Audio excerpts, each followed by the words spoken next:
தமிழகத்தை போதையில்லா மாநிலமாக தமிழகத்தை போதையில்லா மாநிலமாக மாற்றிடு மாற்றிடு மாற்றிடு மாற்றிடு கொண்டு வா கொண்டு வா கொண்டு வா கொண்டு வா கொண்டு வா கொண்டு வா காவல்துறையிலே சீர்திருத்தத்தை கொண்டு வா சீர்திருத்தத்தை கொண்டு வா கொண்டு வா கொண்டு வா கொண்டு வா கொண்டு வா காவல்துறையிலே சீர்திருத்தத்தை கொண்டு வா காவல்துறையிலே சீர்திருத்தத்தை கொண்டு வா வேண்டும் வேண்டும் வேண்டும் வேண்டும் எங்கள் தங்கை பிரதிமாவுக்கு எங்கள் தங்கை பிரதிமாவுக்கு எங்கள் தங்கை பிரதிமாவுக்கு நீதி வேண்டும் நீதி வேண்டும் நீதி வேண்டும் நீதி வேண்டும் கைது செய் உண்மை குற்றவாளிகளை கைது செய் உண்மை குற்றவாளிகளை 12ஆம் வகுப்பு படிக்கக்கூடிய மாணவி இயற்கை உபாதை கழிக்கிறதுக்காக அவங்க வீட்டு பக்கத்தில் இருக்க அந்த காட்டுக்கு போகும்போது சமூக விரோதிகளால் பாலியல் வன்புறுத்தலுக்கு ஆளாகி மிக கொடூரமான முறையில் படுகொலை செய்யப்பட்டுள்ளார். அது சம்பந்தமாக கடந்த 4 நாட்களாக இன்றைக்கி வரைக்கும் போராட்டம் பண்ணிகிட்டு இருக்கோம். அதில் காவல்துறை வந்து முதல் 2 நாள் அந்த பொண்ணை காணும்னு சொல்லி கம்ப்ளைண்ட் பண்ணும்போது எந்த விதமான நடவடிக்கை எடுக்கலை.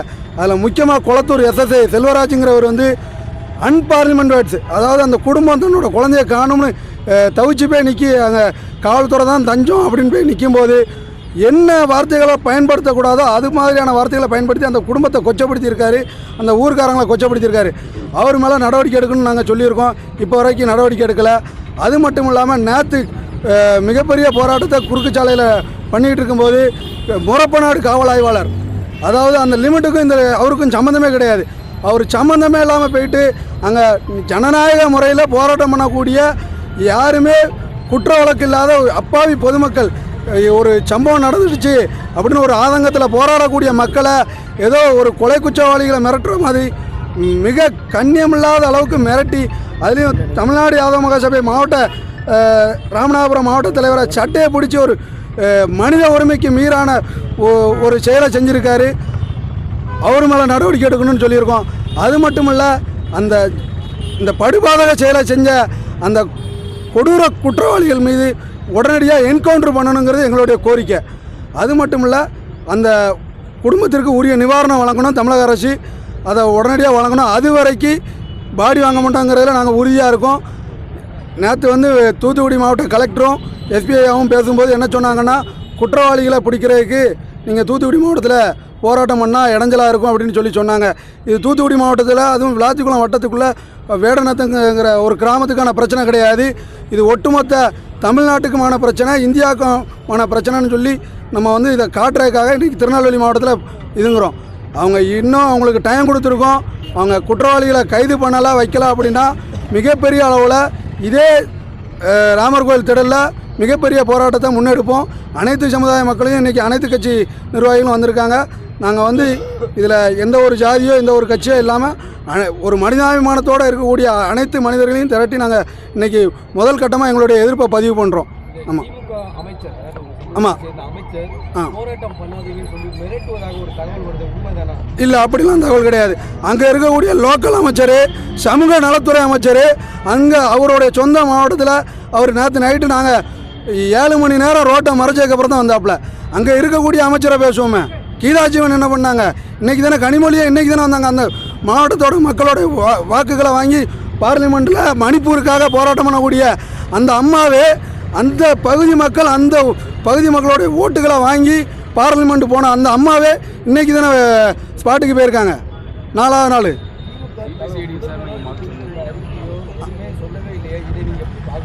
அதைத்தான் சொல்கிறோம். நீங்கள் மணிப்பூருக்கோ இல்லை வேறு ஏதோ மாநிலத்தில் நடந்தாலோ மிகப்பெரிய அளவில் நீங்கள் வந்து போராட்டம் பண்ணுறீங்க, தமிழ்நாட்டில் ஒரு சட்டம் ஒழுங்கை பாதிக்கிற அளவுக்கான விஷயத்தை கொண்டு வரீங்க. ஆனால் நாங்கள் என்ன சொல்கிறோம், உங்கள் ஆட்சிக்கு கீழே இரும்பு கரம் கொண்டு அடக்குவோம் சமூக விரோதிகள்னு சொல்லக்கூடிய இந்த உங்கள் ஆட்சிக்கு கீழே இப்படி ஒரு குற்றம் நடந்திருக்கு, 4 நாள் ஆச்சு, குற்றவாளிகளை கைது பண்ண முடியல. அப்படிங்கும்போது நீங்கள் வாயை திறந்து ஏதாவது சொல்லணும்ல. அந்த குடும்பம் பரிதவிச்சு எங்கே போய் நிற்கன்னு தெரியாமல் நின்றுக்கிட்டு இருக்கு. அந்த ஒட்டுமொத்த மக்களையும் நீங்கள் வந்து அரவணைக்க வேண்டாம். அதிகாரிகளை விட்டு, அதுவும் குறிப்பிட்ட அதே சமூகத்தை சேர்ந்த அதிகாரியை விட்டு மிரட்டுனா, அதே லிமிட்டுக்குள்ளே உள்ள அதிகாரியாக இருந்தால் பரவாயில்ல, வேறு லிமிட்டில் உள்ள அதிகாரியை கூட்டிகிட்டு வந்து மிரட்டுறீங்க. கரிகரன்கிற ஒடுக்க தான் பார்க்காங்க, அதில் உறுதியாக இருக்காங்க. அதாவது என்னென்னா, இப்போவும் நாங்கள் வந்து எஸ்பி ஐயா வந்து கலெக்டர் ஐயாவும் 2 பேரும் சொல்லும்போது அந்த குற்றவாளிகளை கைது பண்ணணுங்கிற ஒரே நோக்கத்துக்காக மட்டும்தான் போராட்டத்தை தற்காலிகமாக அங்கே பெரிய அளவில் பண்ணலை. எங்களுக்கு நாங்கள் இப்பவும் சொல்கிறோம், இதே திருநெல்வேலியில் அங்கே குறுக்கு சாலையில் நேற்று 2000 பேர் மறிச்சாங்க. நாங்கள் இதே நிலை நீடிச்சிச்சுன்னா, திங்கக்கிழமை வரைக்கும் நீடிச்சிச்சுன்னா மிகப்பெரிய அளவில் 2000 பேர் திரட்டி நாங்கள் இதே திருநெல்வேலியில் நாங்கள் போராட்டம் பண்ணுவோம். தூத்துக்குடியில் அந்த மக்கள் பண்ணுவாங்க, இங்கே நாங்கள் பண்ணுவோம். ராமநாடு, சிவகங்கை எல்லா பக்கமும் பண்ணிக்கிட்டு இருக்காங்க. கடையடைப்புகள் நடந்துக்கிட்டு இருக்கு. அதே போல் இந்த விசாரணையை வந்து சிபிசிடி விசாரணைக்கு வந்து மாற்றணும். அதாவது என்னென்னு பார்த்தீங்கன்னா, இந்த respondent police is very negligence. இந்த பிரச்சனையில் ஒரு புகார் மனுவை வந்து கொடுக்க போகிறாங்க. ஒரு விளாத்திக்குளத்து காவலத்தில் எங்களுடைய ஜூரிஸ்டிக்ஷன் வராது, குளத்தூருக்கு போகிறாங்க, குளத்தூர்லேருந்து விளாத்திக்குளத்துக்கு மாற்றுறாங்க. இதுவே பார்த்தீங்கன்னா அந்த டைம் டியூரேஷன் வந்து ரொம்ப லாங் ஆயிடுச்சு. ரெண்டாவது அந்த பாடி வந்து கழுத்து திருகப்பட்டு முதுகெலும்பு தொண்டை கழுத்து தான் திருவப்பட்டு ரொம்ப இறந்து கிடந்திருக்காங்க, துண்டு துண்டாக போட்டிருக்காப்புல. இதை வந்து 22 காயங்கள் அப்படிங்கிறதுக்காப்புல. இதை வந்து அந்த குடும்பத்தார் பார்த்து போலீஸுக்கு சொன்னப்புறம் தான் போலீஸே ஸ்பாட்டுக்கு வராங்க. அப்போ எந்த அளவு காவல்துறை வந்து ஒரு அலட்சிய போக்காக செயல்படுது. அன்பிரிவிலேஜ்டு பீப்புள், அதாவது பின்தங்கிய மக்கள்னால வந்து இந்த நடவடிக்கை எடுக்க வந்து யோசிக்காங்களா? இதே இது ஒரு ஒரு உயர் அதிகாரிகளுக்கோ அல்லது காவல் நிலையத்தில் இருக்கக்கூடிய ஒரு அதிகாரிகளோட குடும்பத்துக்கோ ஏற்பட்டால் அவங்க இதே மாதிரி தான் மெத்தனமாக ஒரு பெட்டிஷன் வந்தால் ரிசீவ் பண்ணுவாங்களா? இது எந்த விதத்தில் வந்து ஒரு நியாயம்? ஒரு பெட்டிஷன் கொடுத்தா முறைப்படி விசாரிக்கணும். இதுதான் அவங்களுடைய டியூட்டியை. ஆஸ் பர் த இன்ஸ்ட்ரக்ஷன் சட்டத்தில் என்ன புகார் மனுவை வாங்கி முதல் கட்ட நடவடிக்கை கூட எடுக்காமல் அலட்சியப்படுத்தி அங்கேயும் இங்கேயும் அலைக்கடிச்சதே பாதி இந்த கொலையை வந்து தடுத்துருக்கலாம். சம்பவம் பெட்டிஷன் கொடுத்து உடனே ஒரு விசாரணை மேற்கொண்டிருந்தாங்க. அந்த சம்பவ இடத்துக்கு போயிருந்தாங்க, பார்த்துருந்தா கூடயே சுற்றி அந்த காட்டில் இருக்கக்கூடிய அந்த ஏரியாவில் பார்த்துருந்தாங்களே கண்டிப்பான முறையில் தடுத்து அந்த பிள்ளை ஏதோ பாதி உசுராக கூட்டு வந்து காப்பாற்றிருக்கலாம். அப்படிப்பட்ட ஒரு சூழ்நிலையை வந்து காவல்துறை வந்து தவற விட்டுட்டு இப்போ வந்து மறியல் பண்ணால் இது பண்ணிடுவோம், எல்லாத்தையும் ரிமாண்ட் பண்ணிடுவோன்னு சொல்லி நேற்று ஒரு காவல் ஆய்வாளர் வந்து இப்படி பேசுதாப்புல. அதெல்லாம் ரொம்ப வருந்தத்தக்க ஒரு செயல். இது ஒரு அரசியல்வாதிகள் வந்து ரோட்டில் இறங்கி நீங்கள் பண்ணால் ஒரு அரசியல்வாதிகிட்ட உங்களால் பேச முடியுமா? ஒரு சேலஞ்ச் பண்ண முடியுமா? பொதுமக்கள் இவங்க அன்பிரிவிலேஜ்டு பீப்புளு, பின்தங்கிய மக்கள், இவங்களால் என்ன செய்ய முடியும் அப்படிங்கிற ஒரு மெத்தனை போக்கு தானே. இதை வந்து கைவிடணும். இந்த விசாரணை வந்து தமிழக காவல்துறையால் ரெஸ்பாண்டன்ட் போலீஸால் விசாரித்தா சரி வராது. சிபிசிடிக்கு மாற்றுங்க. உண்மை குற்றவாளியை விரைந்து எங்களை கண்டுபிடிக்கணும்.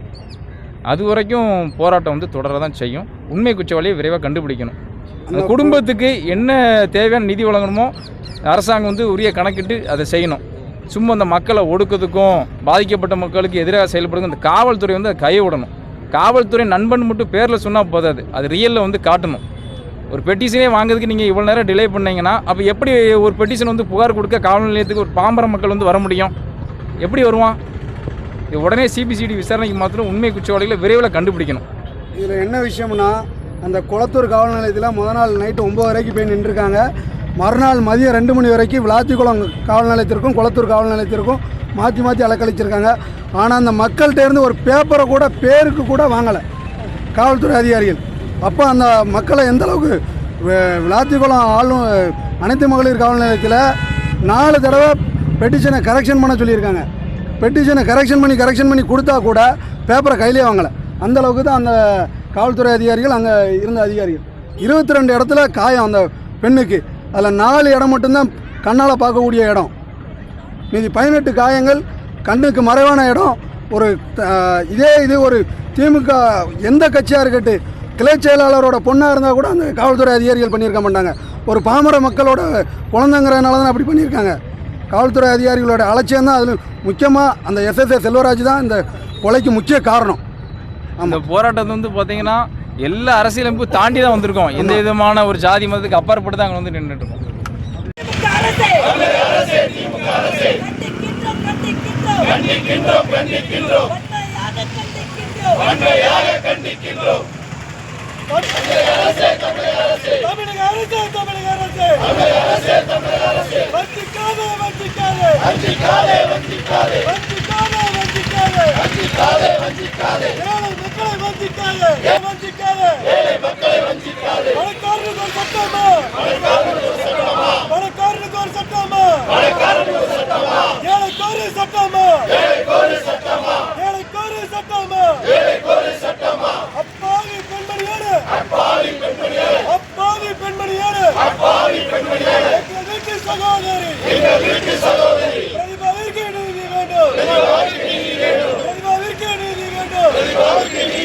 வஞ்சிக்காத வஞ்சிக்காதே ஏழை மக்களை வஞ்சிக்காதே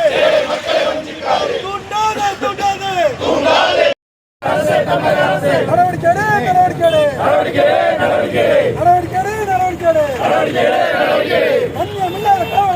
கண்ணியமில்லாத காவல்துறை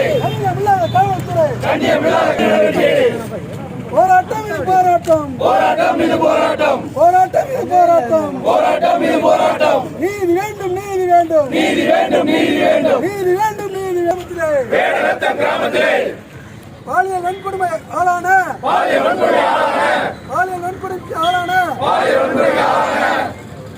பள்ளிக்கூட மாணவிக்கு நீதி வேண்டும் தமிழக அரசு தற்கொலை தமிழக அரசு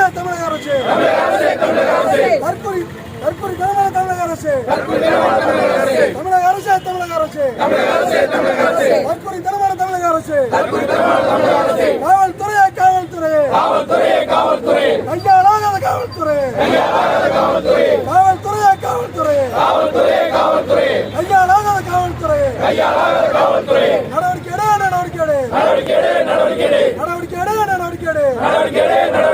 பாலியல் குற்றவாளிகள் மீது நடவடிக்கை வெல்லட்டும் போராட்டம் வெல்லட்டும் நீதி வேண்டும் மாணவி கொலைக்கு நீதி வேண்டும்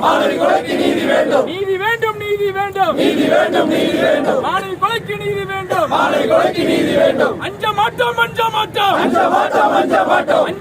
அஞ்ச மாட்டோம் அடக்குமுறைக்கு அஞ்ச மாட்டோம் செத்து போச்சு சட்டம் ஒழுங்கு செத்து போச்சு தமிழ்நாட்டுல செத்து போச்சு சட்டம் ஒழுங்கு செத்து போச்சு பாதுகாப்பு இல்ல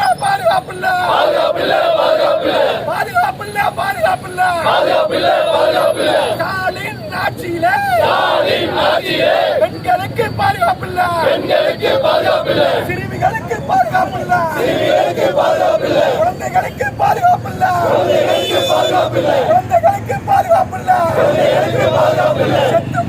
செத்து போச்சு தமிழகத்தில் சட்டம் ஒழுங்கு